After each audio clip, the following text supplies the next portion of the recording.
Where are you? Hope. And at the Blackacre Nature Preserve, August 17th.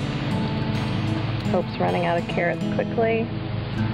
Some have fallen on the ground. She doesn't want to pick them up because they've got goat slobber or donkey slobber on them.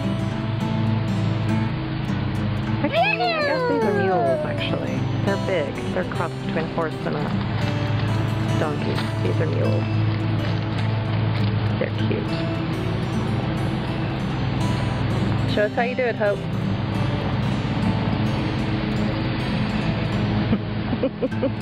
Good job. Hey girl, you having fun? Do.